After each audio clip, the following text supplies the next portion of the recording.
C'est donc en effet le 28 novembre 2002, il y a tout juste 20 ans aujourd'hui, parce qu'ils ont choisi expressément le jour, que les administrateurs de ce qui était alors une entente interdépartementale créée par les 6 départements du bassin m'en ont confié la présidence et que je succédais ainsi à M.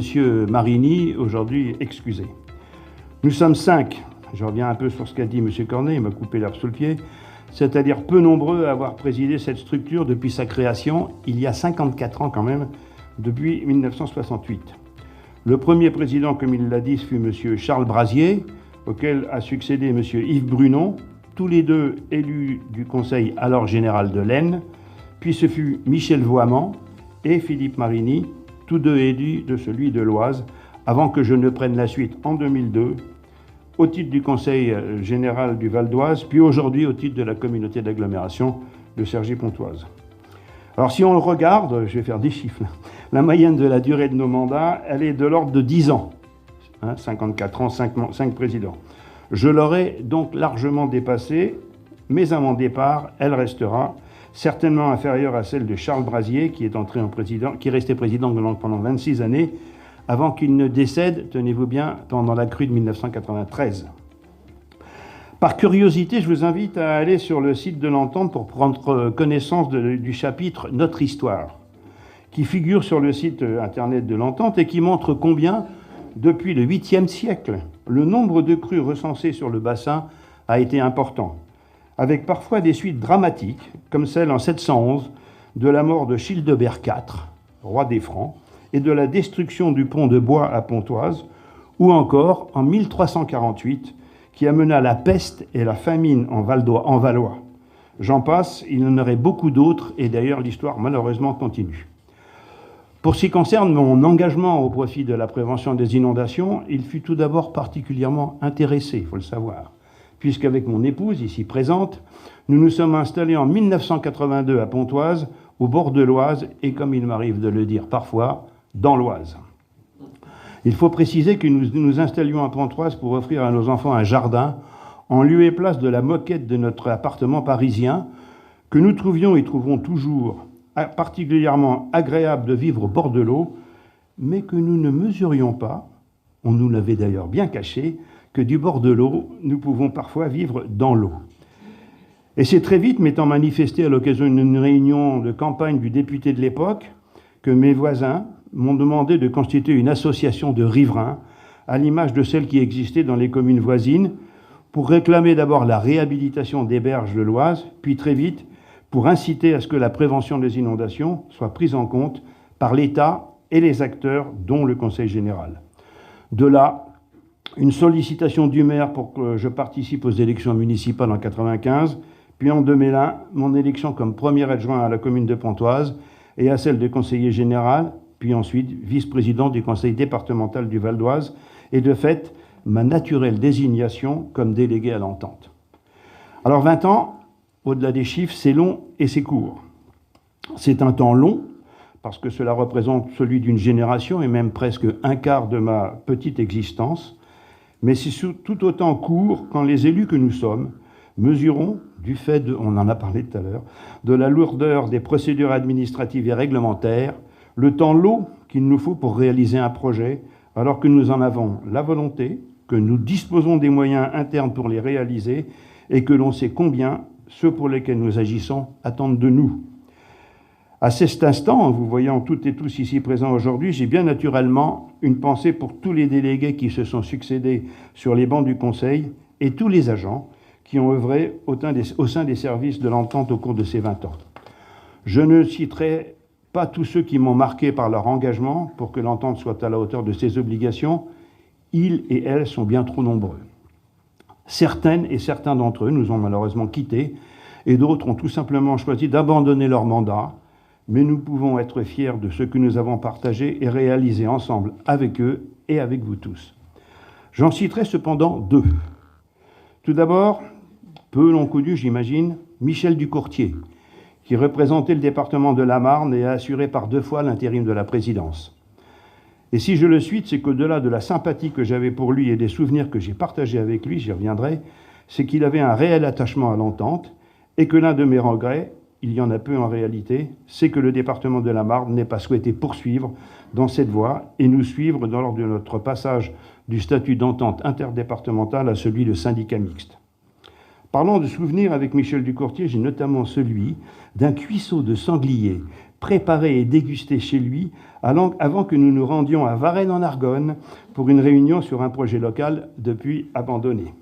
C'est d'ailleurs cet abandon, ça parlera à Jean-François Lamorlette, qui m'a fait dire que j'avais un point commun avec Louis XVI, puisque c'est à Varennes que nous avons tous les deux été arrêtés.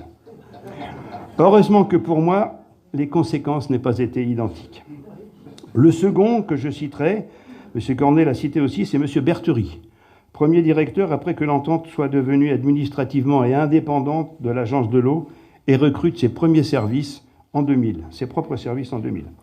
Avec M. Berthery, j'ai réellement mesuré ce qu'était l'entente, je le découvrais un peu, et c'est avec lui et l'équipe de l'époque que nous avons mis sur les rails les projets de Longueuil-Sainte-Marie avant de poursuivre et de le mener à son terme avec Jean-Michel Cornet. Je pourrais encore citer bien d'autres personnes, mais vous savez comme moi qu'il y a toujours un risque d'en oublier et de créer des frustrations, ce que je veux absolument éviter. Je fais juste une parenthèse pour préciser que je ne suis pas le plus ancien délégué à siéger au sein de cette instance. Jean-François Lamorlette et Jean-Jacques Thomas, ici présents, mais également Noël Bourgeois, aujourd'hui président du conseil départemental des Ardennes, qui a souhaité rester délégué suppléant et s'est excusé de ne... Alors, je ne sais pas s'il n'est pas titulaire, finalement. Titulaire. Et s'est excusé de ne pouvoir être avec nous, sont plus anciens que moi. J'en profite pour dire que j'ai reçu tout à l'heure un sympathique message de Noël Bourgeois. Ces trois représentants historiques des départements amont de notre bassin faisaient déjà partie de notre noble assemblée avant que je ne l'intègre, ce qui manifeste de la passion qu'ils ont toujours eue pour nos travaux. Ils ont d'ailleurs été élus tous les trois au bureau de l'entente ce même novembre 2002. Cet anniversaire est également un peu le leur. Au début de mon propos, je vous invitais à aller sur notre site internet pour y prendre connaissance de la chronologie des inondations et de l'histoire de l'entente. Vous y trouverez, je vous invite à y aller, tous les faits marquants de nos actions dans les rapports d'activité. Toujours des très beaux documents d'ailleurs. Aussi, je me contenterai aujourd'hui de faire un rapide retour sur ces 20 dernières années dont on peut dire, sans prétention aucune de ma part, et grâce à vous, qu'elles ont été marquées par de nombreuses actions, en particulier la réalisation de nos ouvrages et la mutation de notre gouvernance et de nos missions du fait de l'évolution législative et réglementaire.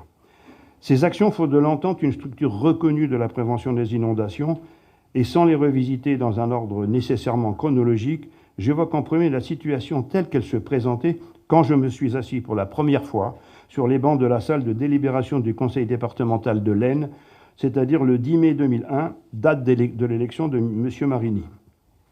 La charte de gestion du risque inondation venait d'être signée. Elle a marqué l'engagement de plusieurs acteurs, dont l'Agence de l'eau Seine-Normandie, Voies navigables de France et l'Entente, en vue de la réduction de la vulnérabilité des personnes et des biens en zone inondable. La même année, ce fut l'adoption par l'Entente de la stratégie d'aménagement hydraulique du bassin pour réduire le risque inondation et la désignation du bureau Hydratec-Bief pour le projet de Longueuil-Sainte-Marie. Une année que l'on peut qualifier de décisionnelle et qui faisait suite à de nombreuses années, peut-être un peu moins actives et plus marquées par un soutien aux syndicats de rivière dans leurs propres actions. Autre étape qu'il convient de rappeler, celle du lancement de la maîtrise d'œuvre pour les projets de Proisy et de Montmac et de la signature des conventions État-Région-Entente pour la mise en œuvre d'un volet interrégional de lutte contre les inondations dans les CPER. On peut alors qualifier l'entente de structure en état de marche au terme de cette période 2001-2002, année de mon élection à la présidence. Ce fut ensuite très vite l'ouverture de notre site internet, la qualification du projet de Longueuil-Sainte-Marie de projet d'intérêt général, la venue à Compiègne de Roselyne Bachelot, ministre de l'économie et du développement durable, pour l'évaluation à mi-parcours de la charte et son annonce du résultat de l'appel à projet national des plans de prévention des inondations, les fameux PAPI, dont l'entente était lauréate. Ce fut encore en 2007 la reconnaissance officielle de l'entente comme établissement public territorial de bassin au sens de la loi de juillet 2003. Agir pour la prévention des inondations, c'est entre autres réaliser des ouvrages en tête de bassin, et vous savez combien j'ai toujours été attaché à la notion de solidarité amont-aval, j'y reviendrai, mais également à la solidarité avec le monde agricole, qui accepte que ces terrains soient mis au service de la protection des zones plus urbaines. Ce fut donc pour moi une véritable satisfaction lorsqu'en septembre 2006, j'ai signé avec les présidents des chambres d'agriculture de l'Oise et de l'Aisne le protocole global d'indemnisation des préjudices agricoles, puis en décembre de cette même année, sa déclinaison sur le site de Proisy, et enfin en janvier 2020, celui de Montigny-sous-Marle. Ces protocoles d'indemnisation marquent l'engagement légitime et concret de l'entente pour cette solidarité qui fait école et que d'autres syndicats mettent en place aujourd'hui.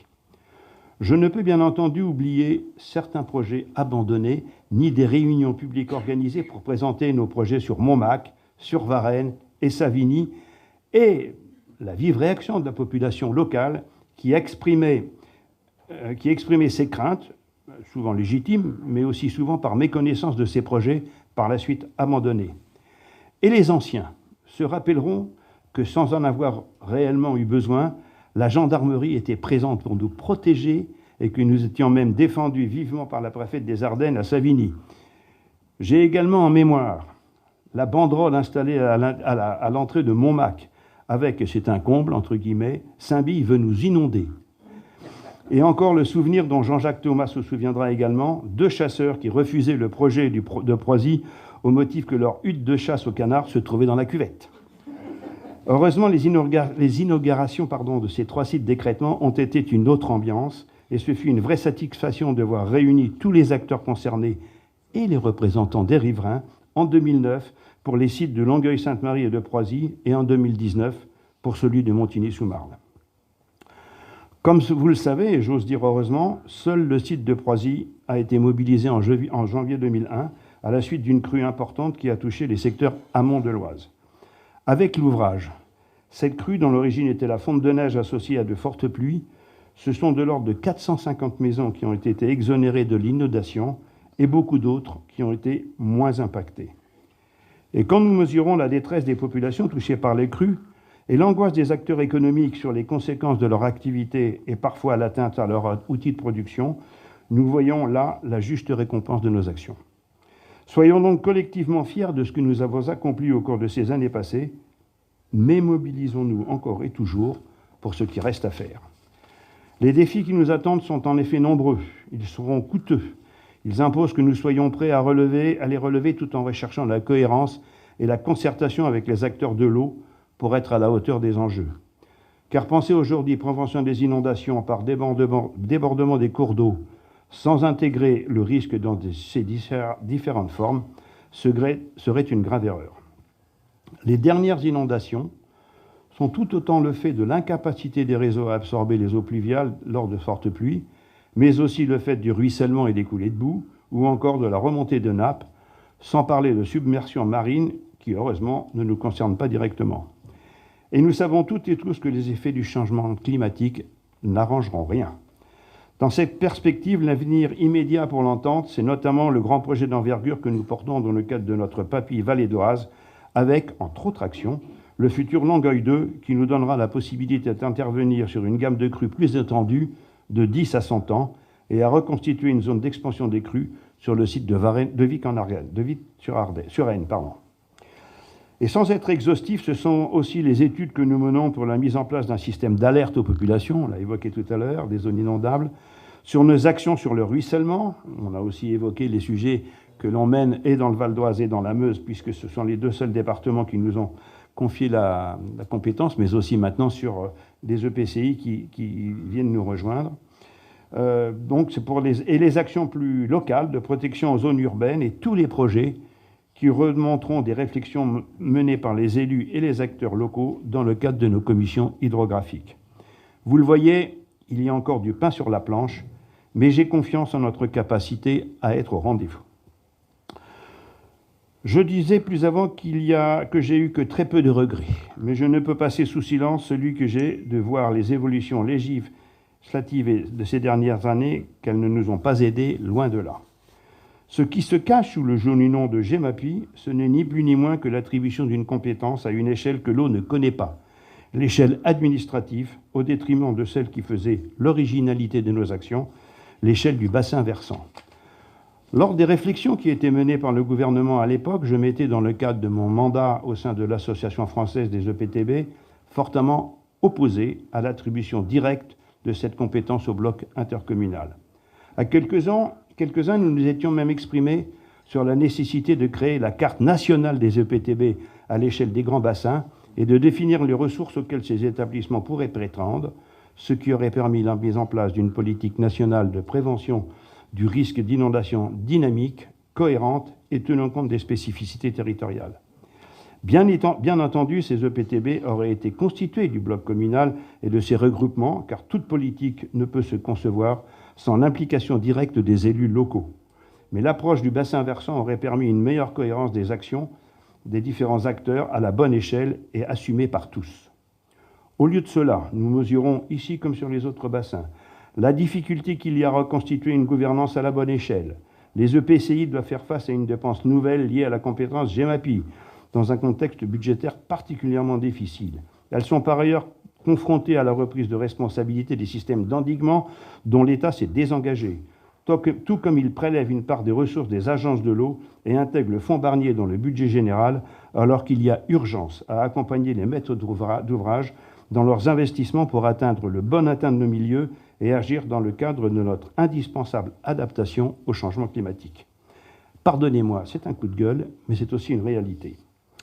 Alors bien entendu, nous devons faire avec la loi et nous nous adapterons. Mais la compétence de la GEMAPI, c'est correctement ce que nous avons perdu, c'est directement que nous avons perdu la solidarité du bassin amont-aval que j'évoquais précédemment et qu'il nous faut aujourd'hui convaincre les EPCI, que je qualifierais plutôt de châteaux d'eau, à venir nous rejoindre pour la reconstituer. Par chance, nous avons des atouts pour cela, notamment grâce à une équipe de qualité et d'expérience, à notre approche sur la réduction de la vulnérabilité avec notre dispositif inondation et avec les compétences à la carte portant sur la protection contre le ruissellement et la gestion des milieux aquatiques que nous pouvons proposer à nos membres. Grâce également aux partenariats que nous avons noués au fil du temps, notamment avec l'Agence de l'eau, le CEPRI et demain le CEREMA, et d'autres à venir, et je suis fier de pouvoir faire partager nos expériences avec ces derniers au sein de la commission mixte inondation et du comité national de l'eau pour lequel je représente l'entente. Alors voici pour cette rétrospective, excusez-moi peut-être un peu longue, et la feuille de route pour les années à venir. Un petit mot pour conclure et pour vous annoncer un futur anniversaire. Celui des 20 ans de M. Cornet, arrivé en 2003 et nommé directeur le 1er mars 2005. J'en profite pour lui exprimer mes remerciements pour le travail accompli et notre parfaite collaboration depuis ces 18 années, sans oublier mes remerciements à vous toutes et tous, à mes deux vice-présidents, Dominique Ignazac et Renaud Averly, et aux membres du bureau. Et enfin, des remerciements appuyés à toute l'équipe de l'entente que j'invite à me rejoindre avant que vous puissiez également leur exprimer vos remerciements. Et pendant qu'ils me rejoignent, et pour conclure, je tiens à vous exprimer ma reconnaissance et vous remercie pour votre écoute et le soutien que vous m'avez toujours apporté au cours de ces années.